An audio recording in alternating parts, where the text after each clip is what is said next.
Well, members of the ANC's NEC, the National Executive Committee, some of those who have been deployed to the Eastern Cape for the ANC's Eastern Cape conference, of course, by the end of this weekend. There's expected to be new leadership that will be elected there.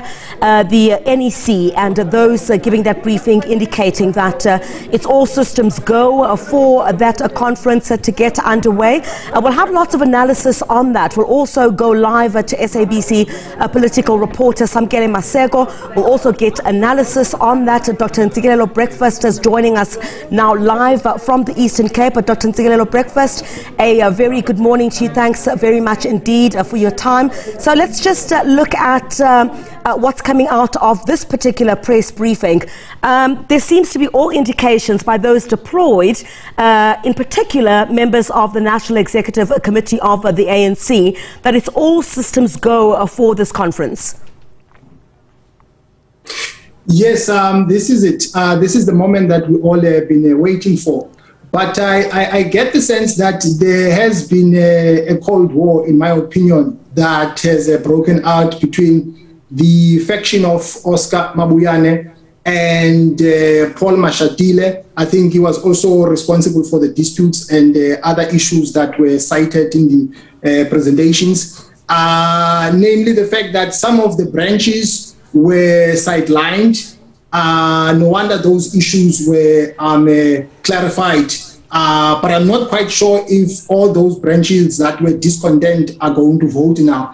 But I think in this morning, I think they are going to, in the opening session, they're going to deal with the issue of adoption of credentials, and then subsequent to that, chant a way forward for the conference. But at the same time, at the moment, I don't attach too much value to the issue of numbers, because most conferences of the ANC, in my opinion, are won by the buying of votes. I think money talks. And that speaks to a number of issues. Dr. Breakfast, I want to come to that very shortly, but I want to start here to look at the crux of what we were expected to see at this particular conference.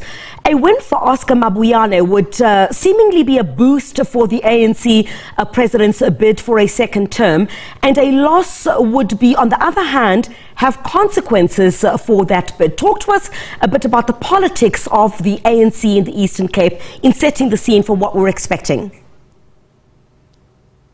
Griselda, there is a gap that I've identified in this discussion. And in closing that gap, I think we need to explore this. And that is the fact that if you look at the two main contenders, namely Oscar Mabuyane alongside Madikizela. Madikizela, in theory, he says that in public that he supports the president, he must come back for a second term. But in private, I don't think that he means that, because when you examine at close range his political language, in my view, he doesn't strike me as a proponent of the Tumamina brigade. He sounds like someone who believes in radical economic transformation, and there's nothing wrong about that. And when I talk about radical economic transformation, I'm not talking about radical economic transformation as a political program of the ANC that was adopted at the 54th conference of the ANC. I'm talking about now radical economic transformation as a brigade. No wonder even the Ramaphosa faction, they don't trust him. That's why they tried the level best to untwist him, to withdraw his candidacy.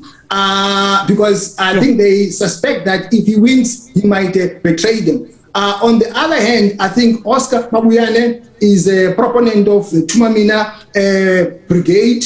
I think if he wins, that will boost up the candidacy of Ramaphosa to come back for a second term. But I think Madikizela, I mean, he's at a tender age. He's still young. If he loses, it's no big deal. You know, he can still bounce back.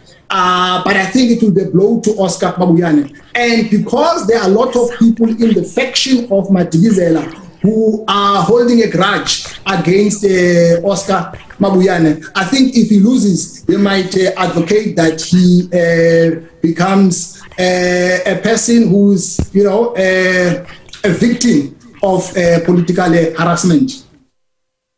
Dr. Breakfast, I mean, while there's a lot of talk about Oscar Mabuyane and Babalo Matikizela, there's also in the mix of this Mlibo Koboshiane.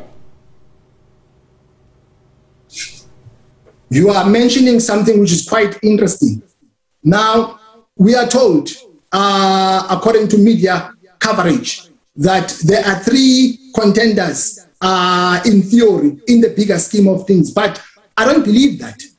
I'll tell you why. Because Mlibo Koboshiane, Mdungwa, has a strategic alliance with Lungisa, who belongs to the faction of Matikizela. I think they are trying to create confusion, and that is part of the operations of warfare in order to outmaneuver the other faction. I think at the 11th hour, at the last minute, Mlibo is going to withdraw and formally join forces with Matikizela. I think it was just a strategy, but I think the contest, in my view, is between 2 people, Oscar Mabuyane and Matikizela.